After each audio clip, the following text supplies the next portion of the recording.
Before we start the meeting proper, as this is the first meeting of the new municipal year, can I please ask panel members to confirm that they're happy for Councillor Sue Jones to continue as convener of the panel? If you can raise your hands, please. Okay, thank you very much. I'll hand over to Councillor Susan Jones. Thank you, Liz. Can I confirm that we're happy also for Tony Beddoes to actually be our co-opted member on the panel for the next municipal year? Lovely, thank you.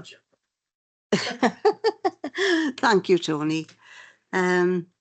Okay, can I ask everybody in the Lillian Hopkins room to introduce themselves for the benefit of those online?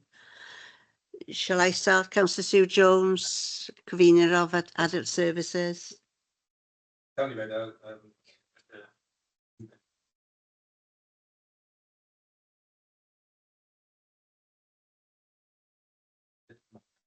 The red one.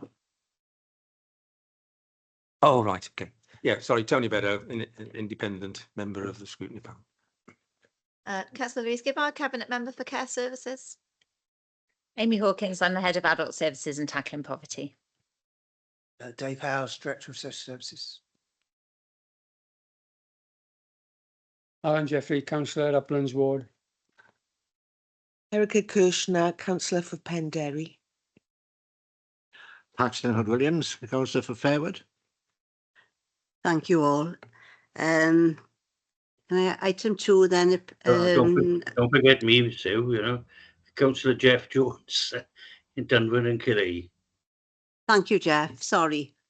Can I just ask for apologies for absence? We've received apologies from Councillor Michael Locke and Helen St John. Okay. Item 3, disclosure of personal prejudice and interests. Are there any? Don't see any. Item 4, prohibition of whipped votes and declaration of party whips. Are there any comments? Don't see any. Item 5, minutes of the previous meeting. One set of minutes for the 7th of May 2024. We have page 1, page 2, page 3, page 4. Do I have an acceptance data true record? Thank you, Alan. Thank you, Paxton. And letter on page 6, 5, 6, 7, and 8. A long letter. Okay, just for your information. Are there any comments? Can we go on to the next item? Item 6, public question time. Are there any, Liz? No, gosh. Item 7, the role of the Adult Services panel. Okay, you've all had a chance to read these. Yeah. Any comments?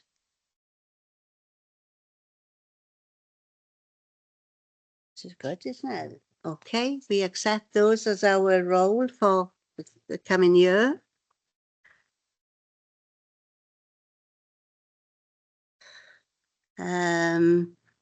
Right, item 8, feedback for the CIW inspection for adult services. Who's leading on this item? Well, I'll just say a few words first of all. So Thank you. CIW came in on between the 29th of April and the 3rd of May.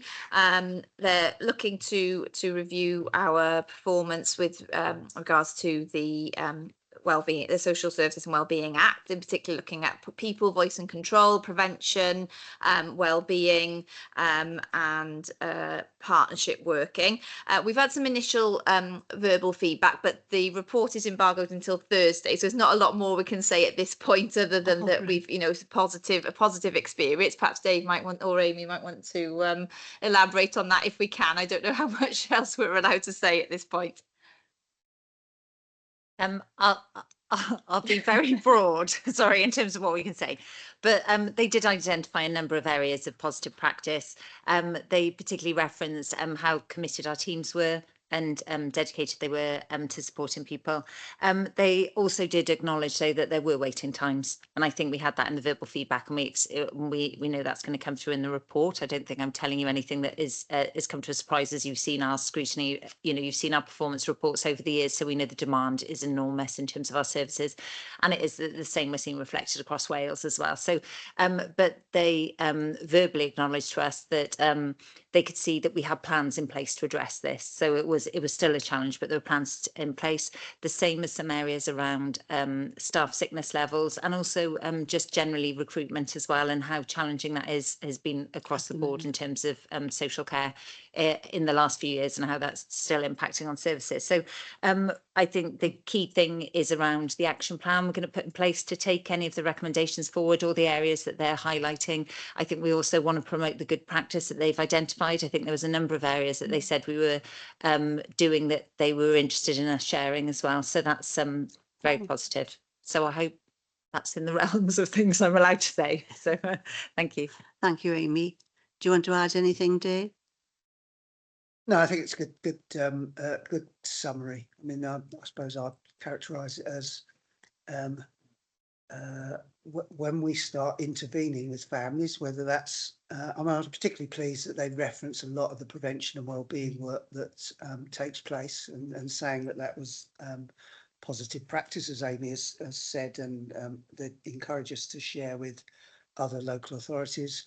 But equally at the more statutory higher end, once you're in the service receiving support from us, their reflections were, it's very good practice.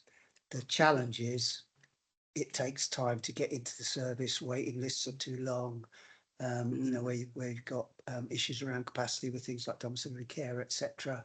That those are systemic, fundamental challenges, and clearly for those individuals, whilst they're waiting, they're not getting the support that that we ultimately want to give. I think they were certainly in the verbal feedback they were flagging, they recognise that's a challenge everywhere, but they're inspectorate. They have to play back to us. You've got some fundamental challenges that you need to overcome. Again, as Amy said, it's good that they recognise the plans that we've got in place make sense in theory. We've then got to go ahead and deliver them, and we're still going to have challenges like all councils around when demand exceeds capacity, whether that's capacity in terms of physical resources or capacity in terms of money resources. They are going to present some considerable challenges to councils. They will present a challenge to us as a council. But I'll say again, it's the inspectorate. They may accept that and recognise that we've got those challenges, but they will play back to us. The expectation is you meet and overcome those challenges. So I'm sure that will be a focus of this panel, in the same way as it will be a focus of Amy and Helen in terms of their leadership of the service over the next couple of years. The report will be published this week. We'll circulate it straight away, but the panel might want to come back to a further discussion when you've had an opportunity to digest what's actually written down by the inspectorate. And again, I think for the heads of service to bring back a reminder of the specific actions we'll be taking in response to those improvement actions. You'll want to give some consideration to that as well, I'm sure. Thank you, Dave. Are there any questions for? No, I was just going to say that I wanted to see the report. I can see, that I can see. We can't see it because it's embargoed, and as Dave said, it's going to be published. So look forward to seeing it. Glad it's positive anyway. Yeah. Thank you, Jeff. Thank you, Pete. Tony.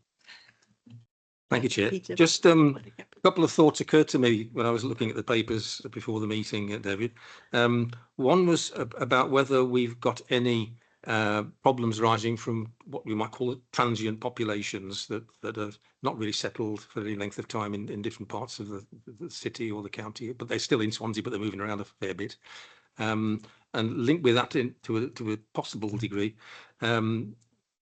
I didn't see any reference to, perhaps there aren't any specific problems that are arising in the different ethnicities of the communities within Swansea and in the sort of outer area of Swansea, because different people see the world in different ways, and I wonder. I don't detect we've ever had any problems with that, but it's be nice to have it certified as a positive success rather than wondering about what it might look like.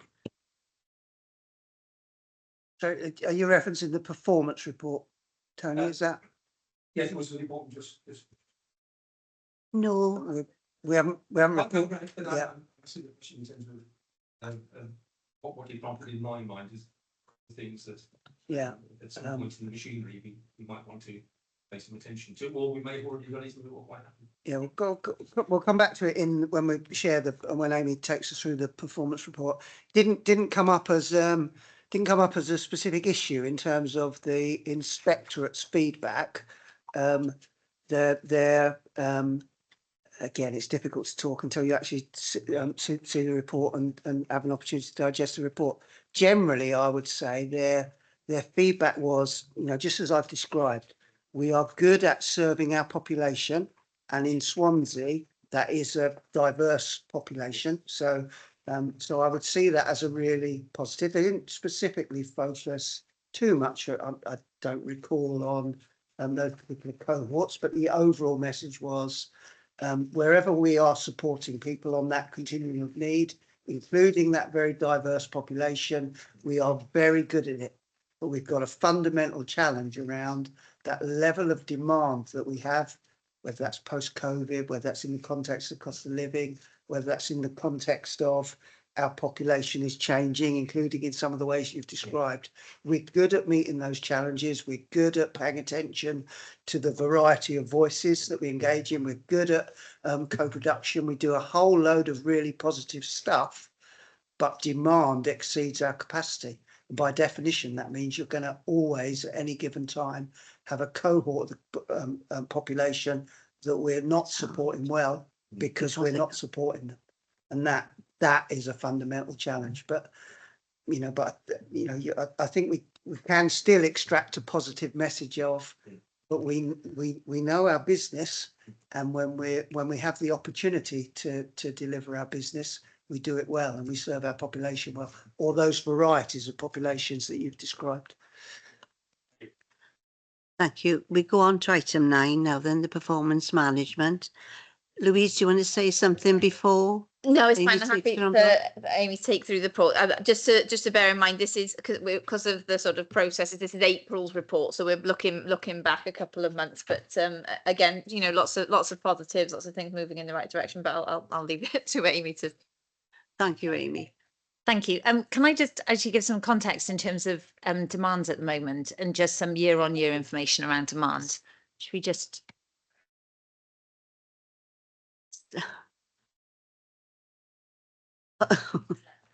Okie dokie. Sorry, I'll come back in a second for just some background noise. Yes. Yeah. Okie dokie. Thank you, Amy. Okay, so some context in terms of that demand, and that this will follow on from the question that's just been asked. This is April's report. We're doing some more performance information. We're looking at this. You'll see a slightly different, an updated version of this, I suppose. We're getting some more data, but the demonstration of the demand, just the year-on-year information, we've seen a 21% increase in the amount of referrals we've had. So you don't often see that sort of standing back and looking at it. We've had an 18% increase in dom care. That is showing in this report. You can even see the month-on-month difference in terms of the report.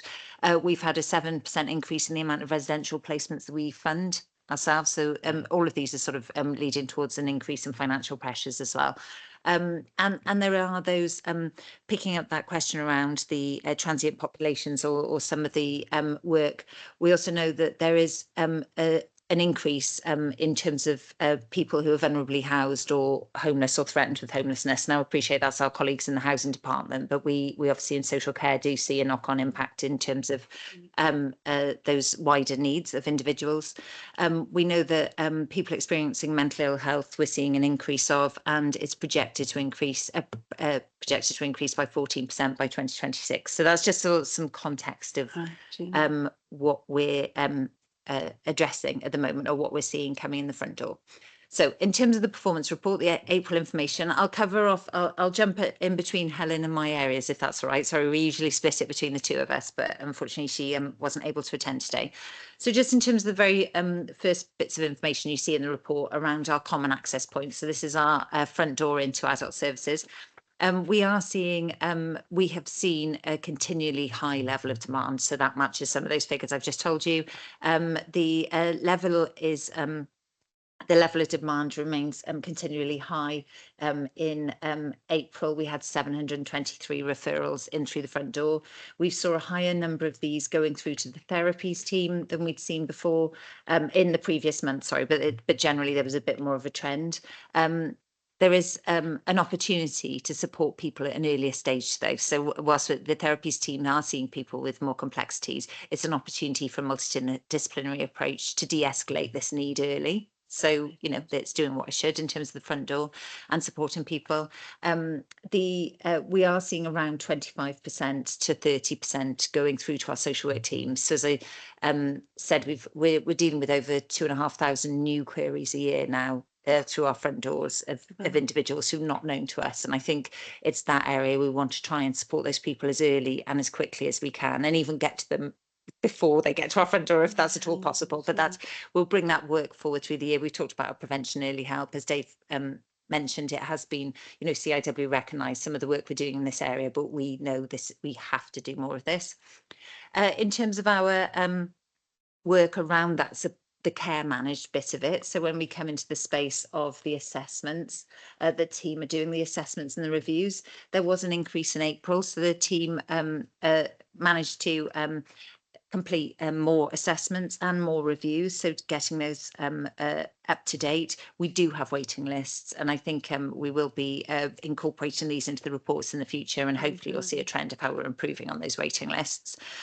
We've seen quite an increase in those with mental health care and treatment plans. And again, this is all gets into the managed care space. So when people are in this space, they're starting to have some kind of service from us. And again, the more we can do in this space to decrease that. Certainly. Yeah. I'm looking at these assessments completed and the mental health assessments as well. We're talking in absolute terms, and if you take the middle one there, the social work reviews completed, what percentage is that in terms of where we would like to be in terms of time, is what I'm looking to get at? Do you know, that's a really good question. This data doesn't tell you that. And I don't know off the top of my head, but we can get you that for a future report if that's okay. We are not on top of it. Everybody who's got a care and support plan, every 12 months, that care and support plan needs to be reviewed. We're not on 100%, I can tell you that, and it's more than 50%, but we'll bring those figures. Different teams have different performance, I suppose, in that area. It can sometimes depend on the complexities of the needs that are presenting for those individuals. Yeah, I think we would need to see the trends in that respect, because we will need to see whether we're going backwards or going forwards, as the case may be, and that indicates for you more particularly where you need to put that extra effort if you need to, isn't it? No, I absolutely agree. 100% is our target. We want to have 100% of reviews in date. I think just to say that we've had so much more demand, it does mean those in the system as well. The pressure has been on that crisis response and the demand rather than those reviews being in date. But I think it's one of the areas, when I talk about our waiting lists, we have waiting lists for people waiting for reviews. So I suppose that's in the same mix of that, but it's something we are absolutely aware of, and it will be incorporated into future reports.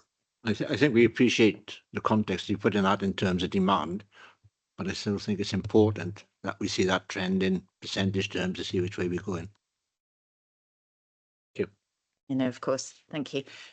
So in terms of moving forward around the what did I want to tell you about? We're pleased to see with carers assessments that 89% of carers, so we're getting closer to our sort of 90% target of being offered an assessment. Again, we'd like to get to 100%, but we're getting close to that 90%. I've reported this many times, but we always see a difference between the uptake and those who are offered. Some of this is just individuals at the time have more interest in those that they are unpaid carers for, and making sure they're supported.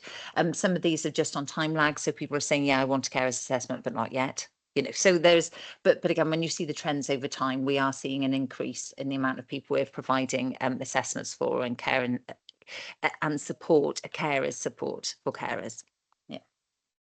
Okay, and then in terms of the residential reablement, Bonamine, we have seen that there are people returning home with no care, but we've seen an increase in acuity of individuals. I think Helen has reported this in previous months as well. So people are coming to us sometimes needing a period of I've forgotten the word. Convalescence. Convalescence, thank you. The word convalescence first, and then getting into the reablement. But people are going home, even when they're going home with a package of care, we're knowing it's been right-sized and it's the appropriate care for them. So they've had that period of reablement.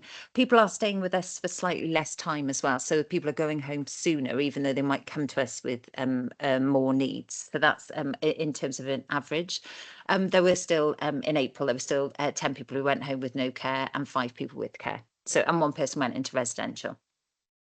In terms of the community reablement as well, this has been the team have really been focusing on increasing the capacity of the community reablement. It might not reflect yet in the April figures, but we're certainly seeing this in the May performance as well that we've had, but hasn't come through this system, sorry.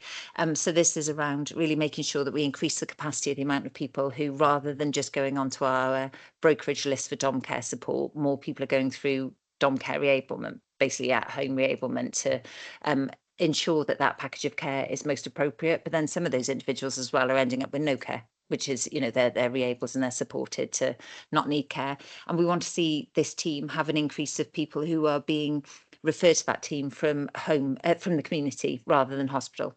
Not in place, in addition to from hospital, you know. We know we're always going to support people from hospital in that team. Long-term dom care, we're seeing a good response from the market. We're allocating around 100 packages of care a month at the moment, so we've got reasonable flow in terms of the team. In April, brokerage was between 50 and 60. We have seen this rise quite a lot in April and May as well, so we're around about that 90 figure at the moment. So it's an area we need to keep watching. 90 it's okay, but it's getting too high. You know, it's getting towards that area. It's just showing the demand is there. You know, that it's showing the need, and we've got over 1,200 people now in receipt of dom care. Once you add the, I hope those figures are correct. Sorry, the internal and the external provision in terms of dom care. Our internal residential care, T Westfield's working really well. We've talked about this before, but our specialist settlement and supporting with ongoing support for individuals who've been in hospital, so step down from hospital, particularly those with complex dementia needs. So this is working really well. It's a regional offer we have, but in our Swansea care home. The process for emergency admissions we wanted to highlight is working really well as well. So every week we make sure we have emergency beds available in our internal homes to prevent people needing to go into hospital. So from the community, and quite often again people are having a short stay, a period of support, and then they're able to return home, which is good outcomes all round. We've had a higher number of unique individuals who've attended day services. It's our highest levels post-pandemic. Haven't mentioned that all day, if I so, you know, I don't want to mention it, but, you know, going back 4 years, it's our highest level. And the number of adults with direct payments is also at one of its highest levels as well. So it's just showing that demand is high, but we are meeting that need as well for individuals. We have to really focus as well to make sure that level of care is not overprescribed. It's not too much care for individuals, because obviously the financial bill that goes alongside this is really significant. And then in just the last 2 points I just wanted to raise, I always finish on safeguarding. So I'll pick up the safeguarding responses. Again, the team addressed 86 adult risk reports in the last month. This is still generally low when we look at our approach, and our approach is because we offer consultations. So they did over 230 consultations with organisations, individuals and others who had safeguarding concerns, and provided that direct support rather than things coming in as adult at risk.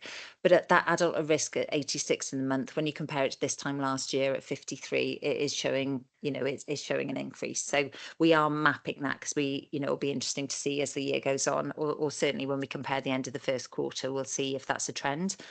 And the same as the DOLS applications, that we are seeing an increase there. That does match the fact that more people are in residential care, but it still is proportionately high as well. So the team are reviewing the way we're processing applications. There is a bit of detail in the narrative of the report, and looking at a new panel to manage performance and looking at this around our DOLS, so our deprivation of liberty safeguards as well.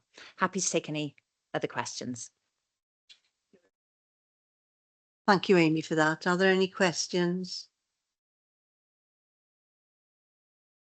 Jeff, I can't see his hand.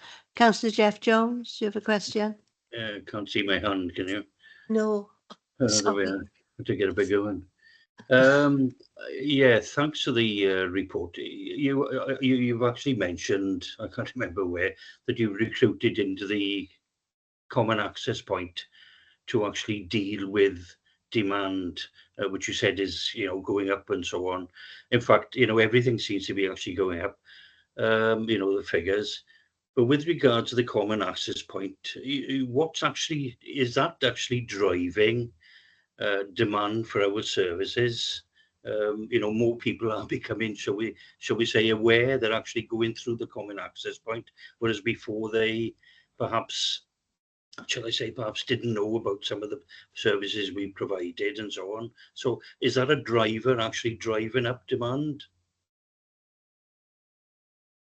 Yeah, that's a really good question. I suppose we don't know, but it's also an area of work we want to ask this year, more questions of people, and particularly some quality information around, do people feel they've been supported well? Because the common access point, one of the core functions of it is advice, information and assistance for individuals. So it is just about people contacting us and them not coming into services. It's about us supporting individuals to access more universal services that we commission in the community, some that are run independently in the community, some provisions like local area coordination, and others that are in-house teams but are outside of managed care. So that's a strong part of the work. I think, yeah, I mean, this could be more awareness, but we want to support people. So we do want them to come to us, but I suppose we want the offer in the first place to be prevention and early help. So not coming into that managed care. So the social, when I talk about managed care, that's when we get into the social work assessments, the care and support plans, care and treatment plans for mental health.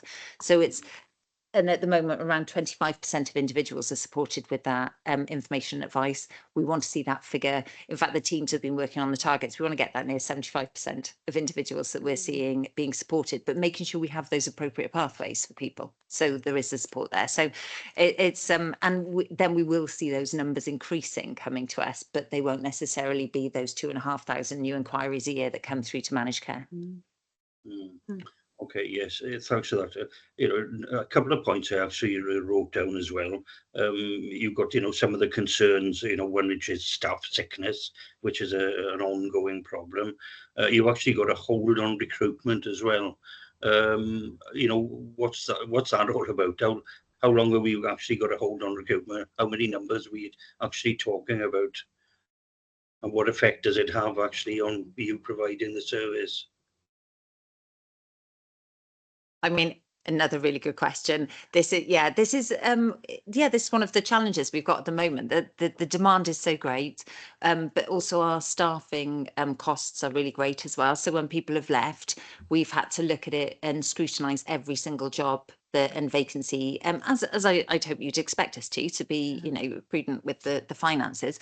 But we're looking at it, and it's whilst we have what we're calling a freeze on recruitment, we are scrutinising every job. So we are still advertising jobs. We're just looking at the critical business need for them today, because we are in a overspend situation, so we want to make sure that we don't finish the year in an overspend situation. So it's a really fine balancing act at the moment in terms of making sure. I think some of those things we've talked about in the report, though, around ensuring more early help, more prevention, making sure those packages of cares for individuals are not over prescribed by an hour or 10 minutes even, that we're making sure that we're providing only what we need to, and that people are accessing the provision that's available as well, and supported to access that, but also that we commission that other support where needed as well. So it's making sure we get that fine balance between all of it, and having enough staff to keep on top of the reviews that we mentioned already, the care and support plans and others.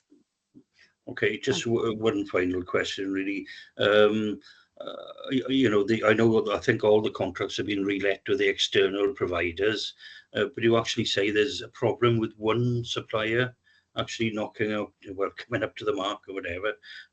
What are the problems there? I think there's a shared supplier between Swansea and Leith and Port Talbot. Can you elaborate on what the problems are? I don't want to go into details if that's all right, because we have a compliance approach and a commissioning approach that we take. Quite often, if it's a supplier in this case, which is provides care across Leith, Port Talbot and Swansea, we work with them.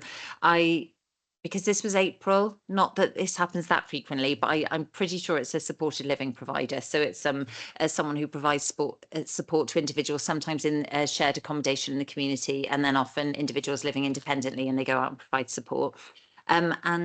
We try and support the individual. We have escalating concerns, so we have action plans with those providers to try and make sure they turn around and ensure that the quality is there with individuals. If needed, we involve safeguarding if there are concerns. The regulators, so CIW that we mentioned already, would be involved as well in those discussions to make sure it's compliant. And then sometimes we can't, they can't meet our standards, and then we do have to decommission and get another provider in to supply that care. We ensure there's a continuity of care. So we make sure that those providers, that can sometimes mean that staff are 2P'd over as well. So this is one of the really key functions of our commissioning team, is to ensure that the quality of care is always at the standard as it should be. Yeah, so it's it's just one of the parts of the job, just to make sure the standards are always good. Okay, Thank you, Amy. Thank you, Jeff. Are there any other questions? Tony? Thank you, Chair.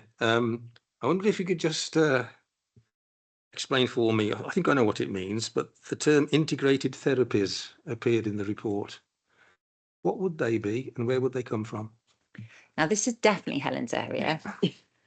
But I'm going to give it a good go. And if I get it wrong, no, it will be occupational therapists, Yes. physiotherapists, any allied health professionals as well. It might be speech and language therapies. It could be dietitians. It will be, but certainly the occupational therapists and the physios are who are the main team. We've had to say that the common access point are getting their queries into, and they are totally integrated teams. So in the same way Helen's in a totally integrated position, these are health board employed, some are local authority employed, in terms of working together to assess the needs of that individual and provide that support with exactly the same aims as the local authority staff have around that, promoting independence and ensuring that people are as preventative as possible, so we don't bring people into managed care. Right. You'll be pleased to know that our lists match almost exactly in terms of what I got listed. Yeah. But there's one bit that you may want to comment upon, and that's the realm of mental health. Whether we're using psychiatrists or mental health nurses, do they figure in the integrated therapies? Now, not in the integrated therapy, but in our community mental health teams. Our community mental health teams are entirely made up of employees of the authority, employees of the health board. And they are, so when queries come into that team via the single point of access, which is managed by the health board, and a referral comes in, our team managers and the clinical team managers from the health board look at those cases and decide which team will deal with the individual. So it's absolutely integrated, and they are community psychiatric nurses on the whole of that team, but they also then will refer into the health board psychiatrists or others that are needed to support individuals. Thank you, Tony. Councillor Paxton. Just to follow up on that last point, and following the discussion we had the other day with Child and Family Services, do you get a lot of problems in terms of mental health, in terms of when we've got children or young people in that system transitioning to adult social services from child and family? We have suspicions that there are problems in that handover and whether it's happening properly, and I don't know. We haven't looked at it for some time, but we certainly looked at it in the past and have seen problems there. Do you have problems at this point in time? Do you know, that doesn't get reported. I haven't had that escalated to me really at all in terms of mental health. I think in terms of learning disabilities, we have a transition team. So we work very closely with child and family around individuals from age of 14, knowing that they're going to come into adult services and supporting individuals. Mental health, I don't know. I might have to refer today to see if you've got any information on that, but we're not seeing that. I'm not seeing that as a strong message coming through, but we can certainly find out from the team and report back in the future. I think from child and family point of view, the discussion that we had when we were looking at our forward work plan was that I think we were fairly satisfied that CAMS was working a lot better than it has been and response times were very good. But there was that concern which was written in terms of the changeover from child and family services into adult services. I think it's something that might, if you've got 5 minutes to have a look at something, whether it might be sensible. I don't see why it should be necessary, because obviously you know when somebody is going to become 16 or 18 or whichever, when they're going to transfer, so it should be able to plan for it. But we've said that for years and years and years, I think, David, and me over the time. But that's another matter. If I can move on to a couple of other areas very quickly, direct payments still fairly static. Obviously, presumably, if you could get those further to increase, it's going to take some of the load off yourselves as well. And these small organisations that you want to be looking for, I think we would like to see, let's put it that way. Obviously, you can't drive that, but the more you could encourage it, I suppose. It's got to be useful, especially for the rural areas, I think, isn't it?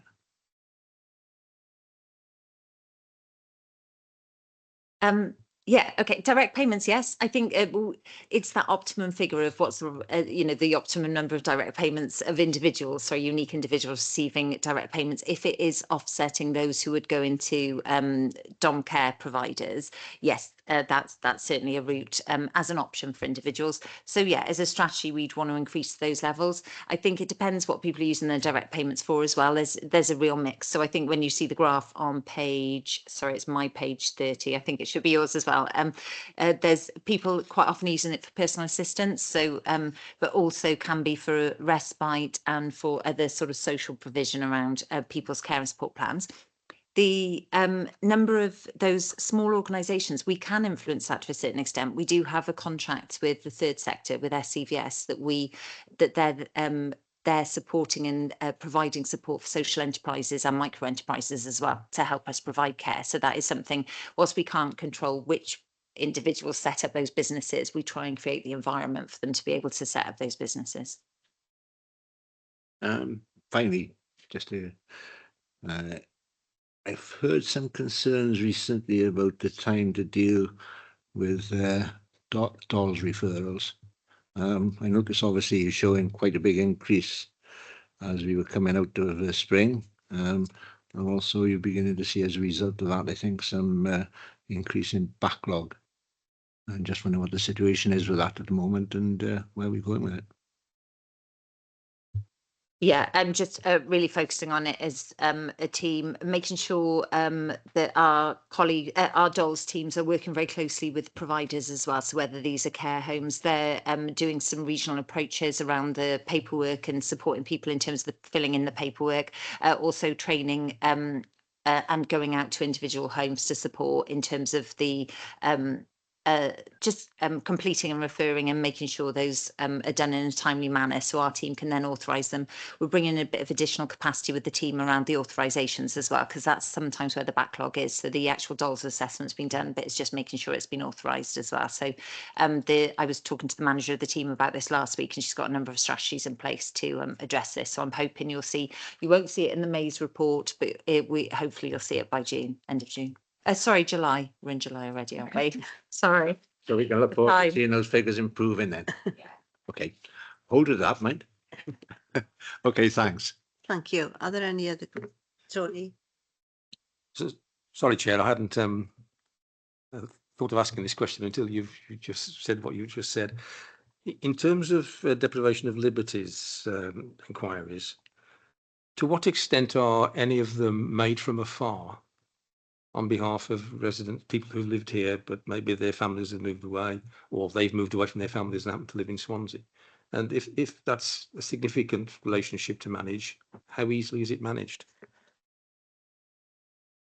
I don't have that detail, but we can come back to you on that. I think that's a good question. I know the team will know, because they obviously go and do the visits, the best interest assessments and others. So I think whether that's a local placement or someone we've placed somewhere else linked to family. So yeah, we'll come back to you on that. Thank you. Are there any other questions?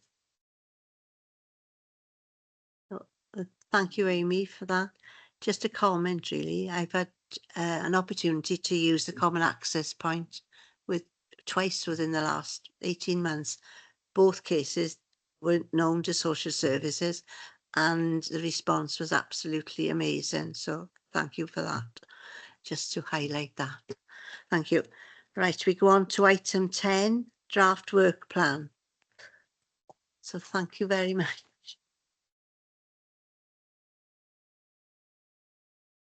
Thank you all. You've all had a chance to look at the draft work plan. Are there any comments or things that you want to say on the draft plan? Both at home and here? No? We'll accept then that that's what we're going to do for the next year? Yeah, we did. We did. We did. Right, well, thank you all for coming to the meeting. It's lovely to see 3 of you here, plus the officers, 4 of you here. Really, thank you for that. So thank you all for coming and I'll close the meeting now. Thank you.